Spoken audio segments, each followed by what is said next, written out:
Assalamualaikum warahmatullahi wabarakatuh. Alhamdulillahi nasta'inu wa nastaghfiruhu wa na'udzu billahi min syururi anfusina wa min sayyiati a'malina. May yahdihillahu fala mudilla lahu wa may yudlil fala hadiyalah. Asyhadu an la ilaha illallah wa asyhadu anna Muhammadan abduhu wa rasuluhu la nabiyya ba'dah.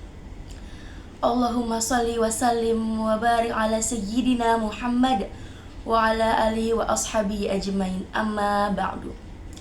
Pertama-tama, marilah kita panjatkan puji syukur atas kehadirat Allah Subhanahu wa Ta'ala yang telah memberikan kita berbagai macam nikmat, di antara nikmat iman, nikmat Islam, dan nikmat sehat walafiat. Salawat serta salam, marilah kita sanjungkan keharibaan, junjungan kepada Nabi besar kita, yakni Habibina wa syafi'ina wa qurrata a'yunina wa maulana Muhammad sallallahu alaihi wasallam. Para hadirin, pada kesempatan kali ini, izinkan saya menyampaikan sedikit tentang cara menghadapi ujian dan cobaan. Dalam kehidupan ini, kita tidak pernah lepas dari yang namanya ujian dan cobaan. Ujian dan cobaan selalu datang dalam kehidupan kita. Bahkan Allah SWT telah berfirman dalam Quran Surat Al-Baqarah ayat 155 yang bunyinya, Bismillahirrahmanirrahim. وَلَنَبْلُوَنَّكُمْ بِشَيْءٍ مِّنَ الْخَوْفِ وَالْجُوعِ وَنَقْصٍ مِّنَ الْأَمْوَالِ وَالْأَنفُسِ وَالثَّمَرَاتِ وَبَشِّرِ الصَّابِرِينَ, yang artinya, dan sungguh akan kami berikan cobaan kepadamu dengan sedikit ketakutan, kelaparan, kehilangan harta, jiwa, dan buah-buahan, dan berikanlah kabar gembira kepada orang-orang yang sabar. Jadi ayat ini menjelaskan bahwa ujian dan cobaan adalah bagian dari kehidupan kita. Namun, bagi orang-orang yang bersabar, Allah akan menjanjikan kabar yang gembira. Ujian dan cobaan datang selalu silih bergantian. Ada yang ringan, ada pula yang berat. Terkadang kita merasa putus asa, sedih, dan marah. Namun, sebagai seorang yang beriman, seharusnya kita meyakini bahwa kita dapat menghadapi ujian dan cobaan tersebut, dan meyakini bahwa Allah SWT tidak pernah menguji seorang hambanya di luar dari batas kemampuannya. Lalu, bagaimana sih cara kita dapat menghadapi ujian dan cobaan? Ada banyak cara positif yang bisa kita lakukan. Pertama, dengan menerima dengan ikhlas.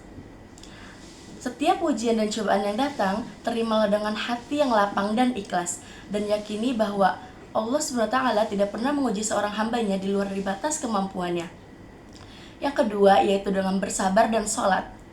Sabar bukan berarti pasrah tanpa usaha, tetapi tetap teguh dalam kebaikan, tidak mengeluh, dan meyakini bahwa setiap ujian yang datang pasti ada hikmah dan kebaikan yang tersembunyi. Sabar juga merupakan salah satu kunci dalam menghadapi cobaan. Seperti firman Allah yang ada di Quran Surat Al-Anfal ayat 46, Innallaha ma'as sabirin. Sesungguhnya Allah bersama orang-orang yang sabar. Selain sabar, dirikanlah sholat, karena sesungguhnya sholat adalah tiang agama, dan sholat dapat menenangkan hati kita yang sedang gundah. Yang ketiga yaitu bertawakal atau berserah diri kepada Allah. Setelah kita berusaha, bersabar, menerima dengan ikhlas, langkah selanjutnya adalah bertawakal atau berserah diri kepada Allah. Tetapi tawakal yang di sini bukan berarti menyerah tanpa usaha, tetapi kita berusaha, bersabar, lalu serahkan semuanya kepada Allah dengan hasil yang akan kita terima. Yang selanjutnya yaitu meminta pertolongan kepada Allah Subhanahu wa Ta'ala. Jangan pernah putus asa untuk meminta, berdoa, dan berharap kepada Allah Subhanahu wa Ta'ala, karena sesungguhnya Allah lah sebaik-baiknya tempat untuk meminta dan berharap. Yang terakhir yaitu introspeksi diri. Terkadang kita diberi cobaan sebagai bentuk teguran dari Allah Subhanahu wa Ta'ala atas perlakuan kita selama ini. Oleh karena itu, introspeksi dirilah. Mungkin ada kesalahan atau dosa yang harus kita perbaiki.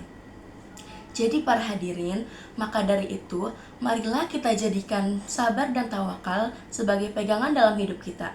Jangan mudah menyerah dalam menghadapi ujian dan cobaan, karena Allah SWT tidak akan pernah menguji seorang hambanya di batas luar kemampuannya. Dan yakini bahwa setiap kesulitan pasti ada kemudahan. Seperti firman Allah yang ada di Quran Surat Al-Insyirah ayat 6, yaitu Inna ma'al usri yusra. Sesungguhnya beserta kesulitan pasti ada kemudahan. Mungkin cukup sekian yang dapat saya sampaikan. Kurang lebihnya saya mohon maaf. Sesungguhnya kesempurnaan itu datangnya dari Allah SWT dan kekurangan itu datangnya dari saya sendiri. Wassalamualaikum warahmatullahi wabarakatuh.